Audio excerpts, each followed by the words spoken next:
G'day guys, and welcome back to City of Salt.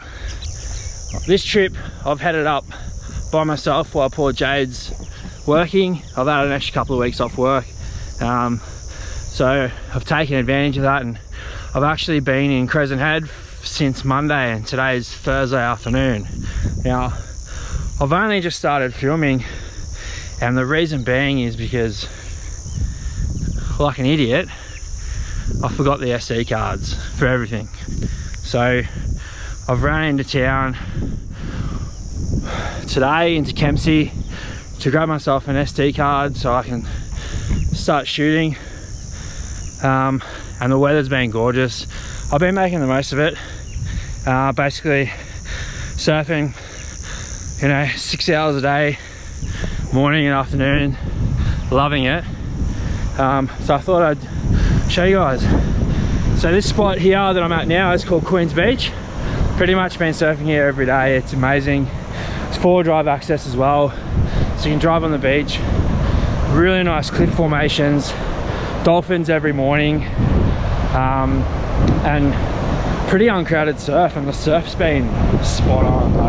I think it's probably the best surf that I've seen since I've been overseas. The beaches have just been on fire. So anyway, here I am now at the top of the lookout. So have a look at this.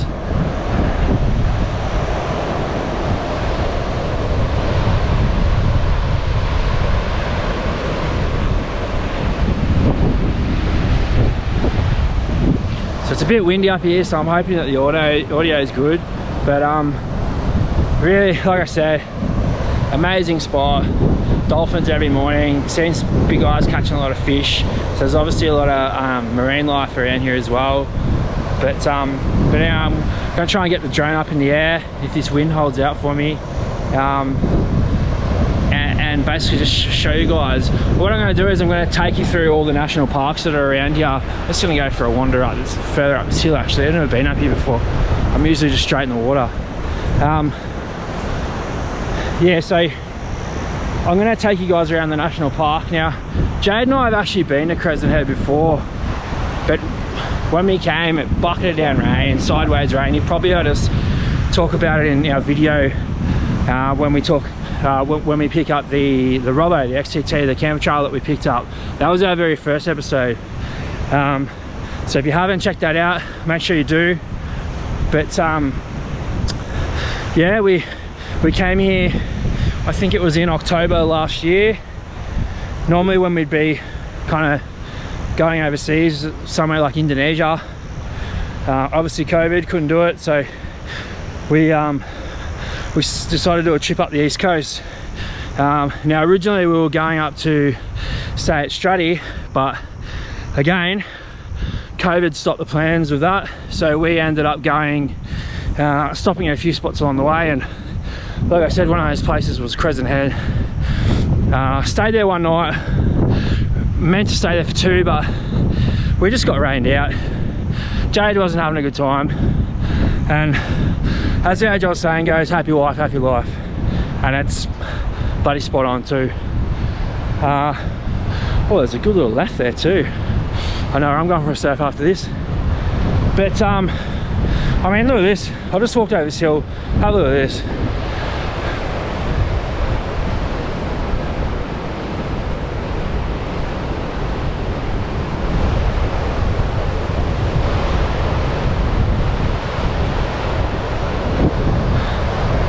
So, like I said, I think there's about 4, maybe even 5 national parks. I mean, obviously they're the same national park, but different national park camping grounds and different names. So I'm going to show you all those because it's something that I've only recently discovered myself. I had a couple of friends that came up here on separate occasions. One of them gave me a hot tip on where to stay, and another one gave me a hot tip on where to surf and to come into the national park. So thanks to those guys, thanks Chappie, thanks Dino. But yeah, I'm gonna stop blabbering on, catch my breath, and I probably won't catch my breath because this place is so breathtaking. Anyway, I'm gonna get this drone up. I'll see you guys later.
I made it back to the car park at Queen's. Now, another reason I've been coming here so often, besides the amazing surf, is because there's actually a drop box here provided by the national park. Because where I'm staying, as beautiful as it is, it has no facilities. So you need to be fully self-sufficient, meaning, you know, power. I've got solar, obviously, water, and obviously you need to have a portable toilet as well. So I've got one of those, but I've been fortunate enough to, because I'm coming for a surf early in the morning, I'll do my business in the morning, and then I'll come here in the afternoon and do the same thing. So I've been quite lucky. So if you end up staying in the national parks though, which I'm not, I'm just outside of the national park. If you end up staying in the national park, I've seen a lot of them have their own facilities and they're quite good. So don't worry about that, unless they tell you otherwise. You need to be self-sufficient. Other than your power and your water, you're laughing. I know they don't have powered sites there, but anyway, the other thing about these national parks is the roads are pretty rugged. It's all corrugated. Nothing too heavy. There's a few potholes and stuff like that, especially coming after the long weekend and the Christmas period. I'm sure there's had a lot more traffic than normal, so it's probably not as bad. It's probably not as good as it usually is. But as you can see by the look of my truck, she's absolutely filthy. Look at that. That's 4 days of driving down here 2-3 times a day. But entirely worth it. Anyway, I'm gonna head back to camp, and I might show you guys a bit more on the way. But yeah, sorry to start the episode like this 4 days in, but I'm a bloody dickhead.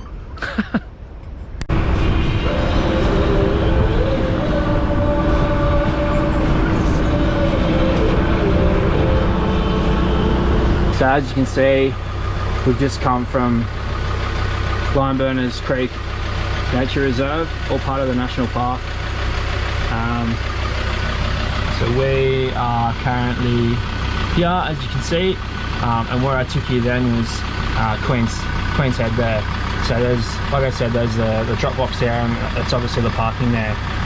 And then if you want to get to the 4 drive track, the beach access, basically just keep to your right. And if you want to get to where I just came from, the car park, it's to your immediate left coming in. So vehicle entry for the day, $8. Or you can get, I think it's either a weekly or a fortnightly one. And then there's the prices for the camping, if you can read that. So it's $24 for a night, additional adult $12, and child $6. So it's kind of not cheap really, considering 24 bucks. I guess you're paying $40 a night. I found a place that's charging me $12 a night, and it's right next to the national park, and there's only me and another guy there. It's right near racecourse tracks. I'll show you that anyway when we get back. But then I just thought I'd show you in relation to where we were. It's a big national park, so anyway, this is stop number 1. So like I was saying, there is quite a few potholes around here. It's corrugated, but you can't miss all the potholes. So when you're coming through here, just take your time. There's no need to fang through here. What you actually do is you actually make those potholes deeper. You rut them out even more, and you know it's less pleasure for the next people that come through, and obviously doesn't maintain the national park. So just take your time. There are parts of the road where you can sort of sit around that 50-60k mark. I find going over 60k's, especially in my car, like I've got the BT Extra cab, and because it's basically got no weight in the backside, you can't really go above that 60. It just kind of bounces around, and it's just not safe. So just keep that in mind when you're coming through. If someone wants to sit up your backside, bugger them. They're the ones that are going to get dirt all the back of their car anyway. You're probably flicking stones at them, so just have a good of yourself about it. But just remember that you're in the national park, so just take your time. There's been a couple of times where I've had to stop for wildlife crossing as well, so you know, you don't want to kill that wildlife. That's part of the reason that we come to these national parks and makes it special. So anyway, I don't want to blabber on, but just keep that in mind. Anyway, we've just come up to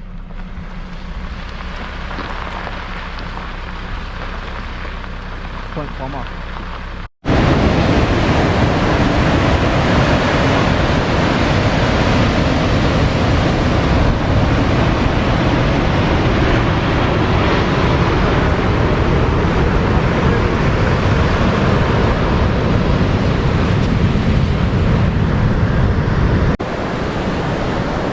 Alright, so I've just pulled up to the first of the national parks,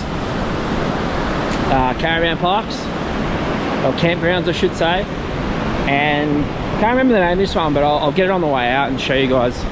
But I think this is by far, in my opinion, probably the better ones. Just, they've got good facilities here. Obviously there's no power still, and I'm not too sure about the water situation. You'd have to check, but really family friendly beach here.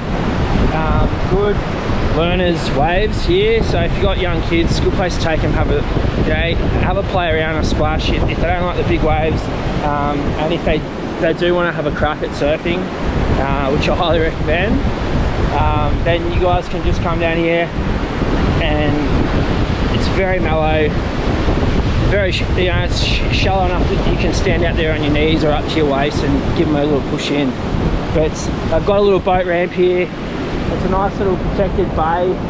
It's a little windy today, but I mean, what more can you want? I think it's dog friendly as well. They've got, like I said, amenities, so they've got their own toilets and they've got showers when you come out of the beach, which is always nice to get the salt water off and not have to use your own fresh water. So this is the closest national park campground you can get to Queens. The beach that I've been going to, that I've shown you guys, and I think it's my favourite. The amenities here, they've got showers when you get out of the water here, they've got a boat ramp, they've got a little cutting up for bait area there, and then they've also got like a big sort of cabana spot that you can sit and watch the sunset, have a couple of cheeky ones there. It's also pet friendly as well. Really nice, friendly waves for the kids to play in. There's a little bay area there too, so you can have a little snorkel, a little play. I don't really know what else you can ask for really. Like I said, it's just right next to Queen, so you can go up the road and get a couple of waves yourself. And it's only 15-minute drive back into town to Crescent. So anyway, here it is.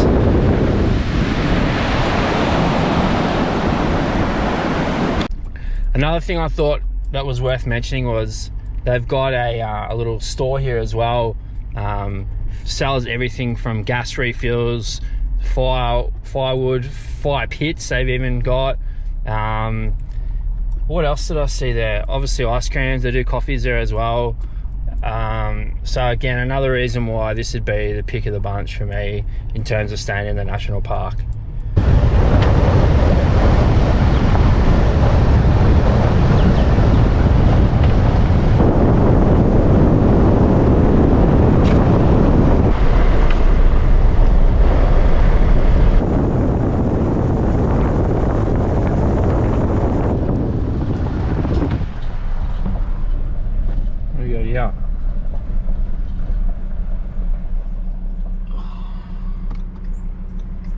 Hazards on. Someone's lost a bit of their load. Do the right thing and pick it up.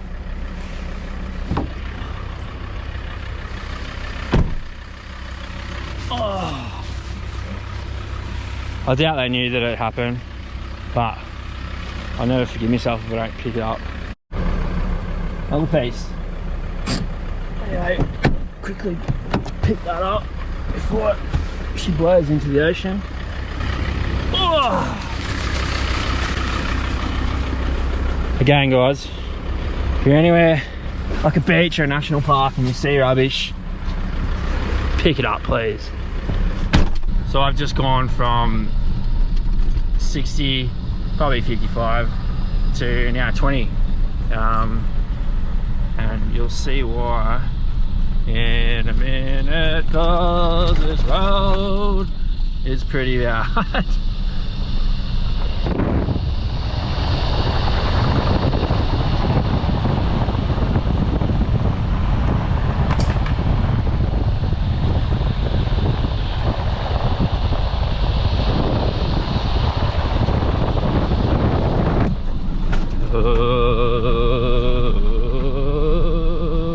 So as I continue to make my way south from Queens, so we've been to Queens, Plummer Point, and now I've pulled up to Barry's Beach. So we'll go take a quick look at Barry's and show you around, because we know Baz is a good bloke.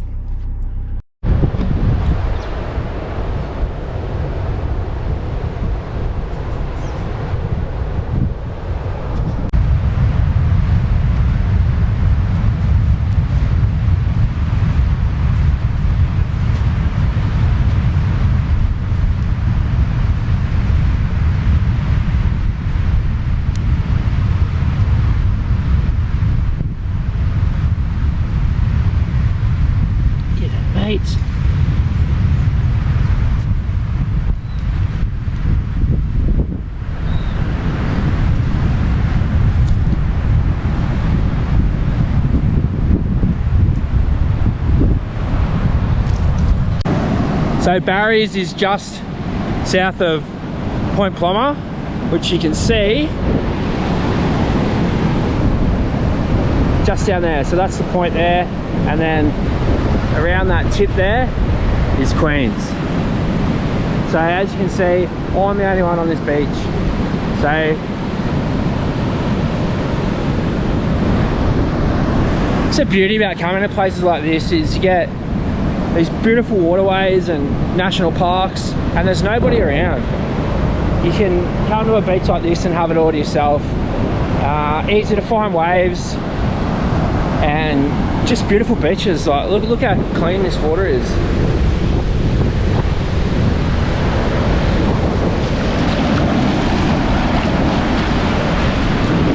Absolutely beautiful. Water temp's amazing. Again guys, it's only that 6-hour drive from Sydney. It's not hard. Straight on the freeway. Basically halfway to Queensland. And this is what you get.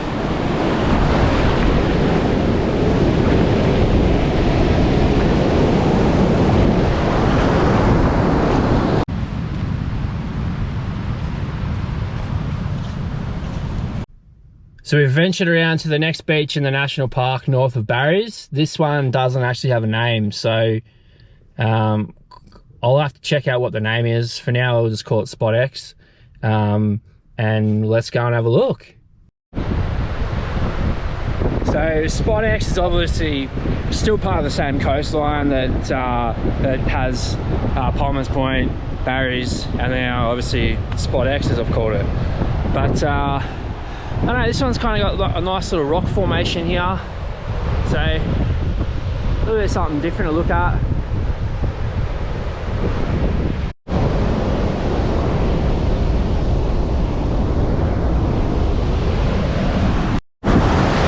So how cool is this? I'm standing in front of this rock formation, and it's like the swell on this side's going north and so on this side's going south, and they just kind of crash into each other in the middle here. Make those little backwash splashes. I've never seen anything like it before. It's pretty cool.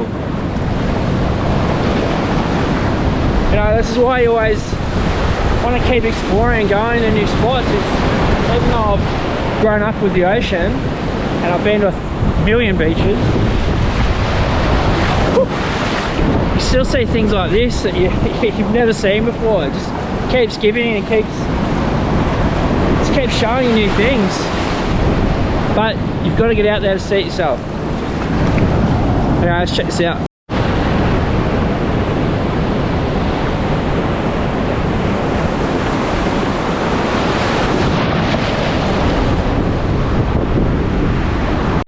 So I've just pulled up to Big Hill picnic area. So There's a nice little beach that runs into like a little river stream that runs behind it. There's also a camping area just behind me there as well, which is just at the start of the Lime Burners Creek National Park. So another good little spot to camp there as well. So let's go check it out.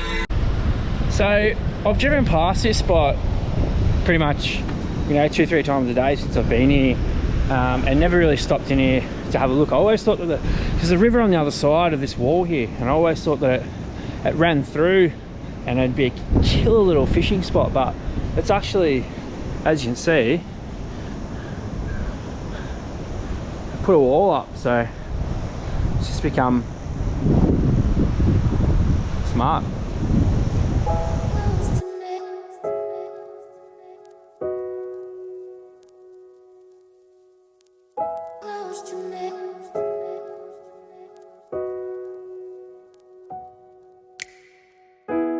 Ask the question, then you said it.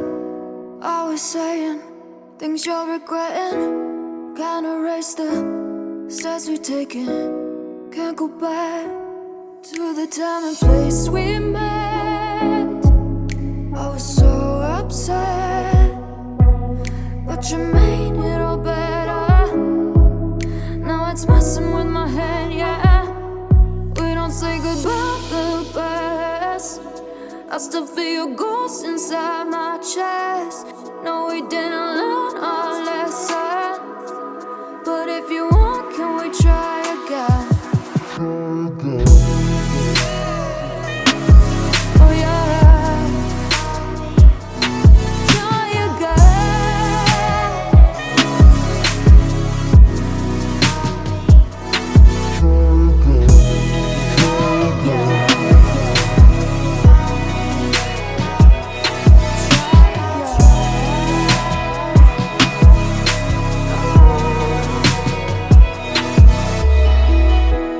Push the pedal to the pavement.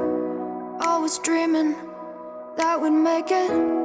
In the rear view, our reflection is a stranger to the time. Oh guys, my lovely partner Jade has just given me a phone call to notify me that on Monday they're opening up the Queensland borders. With COVID happening, I haven't been able to see my mum in, it's been well over 12 months now. I'm going to do a quick trip up to Queensland, surprise her, not going to tell her. Oh my fucking god!